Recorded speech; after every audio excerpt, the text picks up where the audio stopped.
انا في البدايه كنت فاكره ضفدعه، بس فعلا طلع من اجمد المنتجات اللي نزلت ترند في 2026.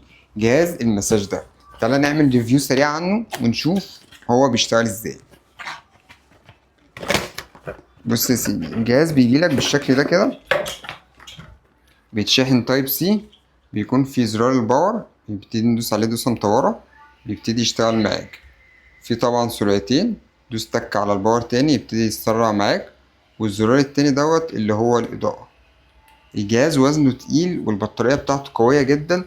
بيبتدي بقى تحطه على الرقبة بالمنظر ده كده، وتبتدي تربط الحزام بتاعه بيجي زي ده، في لبس بسيط جدا، يتفك ويتركب. الجهاز جامد جامد حرفيا. ممكن بقى تستخدمه على دراعك، تستخدمه على رجلك. الجهاز ده فعلا نزل ترند، وهو فعلا ترند. لو عندك اي استفسار اكتبلي في الكومنتات، وهتلاقيه متوفر على موقع ترندوتك.